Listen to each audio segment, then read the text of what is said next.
Assalamu alaikum wa rahmatullahi wa barakatuh. Jama'a barkanmu da shan ruwa.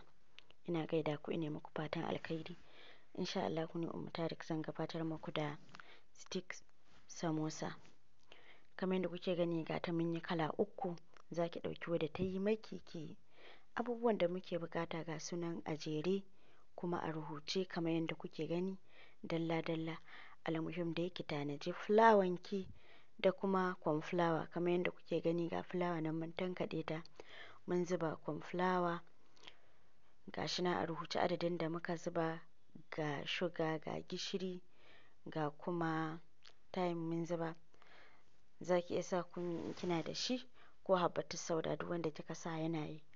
So mu mun zuba thyme gashi nan na zuba ruwa ga kuma olive oil na zuba. A can ciki kuma na sa gishiri daga farko inda na sanya sugar. Gashi nan ina juya shi kamar yadda kuka gani. Za ki juya shi sosai ya haɗe jikin shi.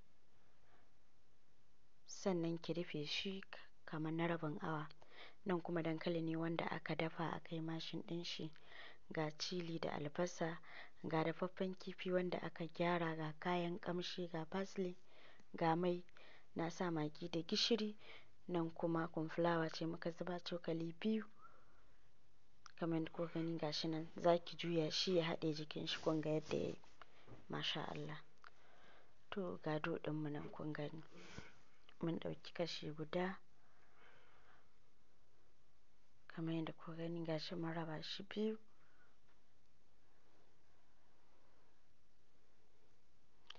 Za ki faɗaɗa shi ya yi rawun kamar yadda kuka gani gashi nan. Sannan ki ɗauko dough ɗinki ki zuba a ko'ina faɗin wannan fulawa amma za ki bar gefe-gefe kaɗan haka. Nan kuma ga bata ɗinmu za mu haɗa domin da ita za mu liƙe wannan samosa. Ga yanan kamar yadda kuke gani ina shafa ta a gefe-gefe.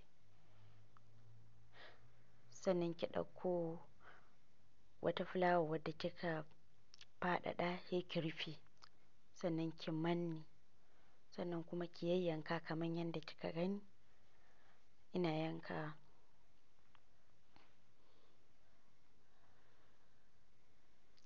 Da fatan wannan girki yana ƙayatar da ku. Da fatan za ku je ku yi min like da comment da kuma subscribe. Nan kuma kamar yadda kuka gani stick ɗinmu ne na wanke shi na jiƙa shi a cikin ruwa. Za ki dinga ɗaukar wannan dough kina tsitsirawa kina ajiyewa waje guda kamar yadda ake tsire-tsire. Kun gani masha Allah. Haka za ki ta yi kina ajiyewa waje guda har ki gama. Kamar yadda kuka gani gashi nan. Muna tsirawa muna ajiyewa waje guda.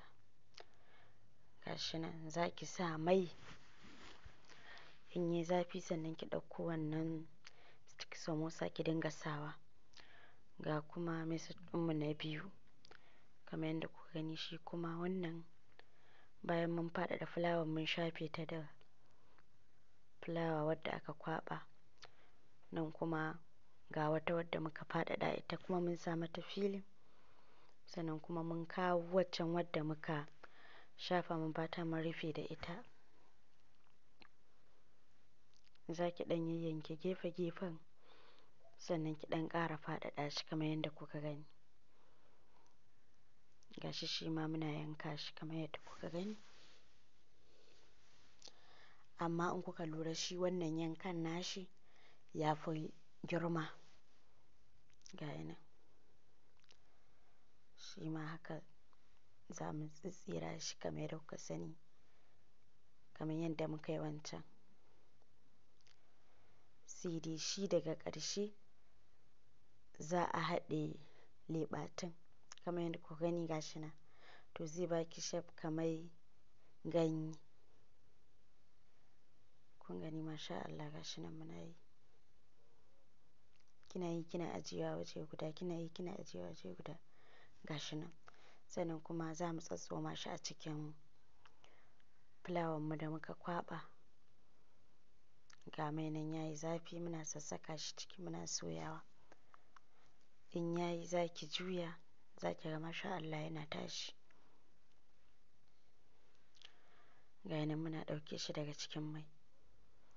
Ga kuma method na uku, shi ma za ki faɗaɗa fulawar ki sannan ki kawo filin ki sa. Za ki raba filin ɗin biyu, gefe ki shafe shi da fulawa wadda aka kwaɓa, gefe kuma ki sanya filin ɗinki. Ina so in ce doɗin wanda kika faɗaɗa na ce filin.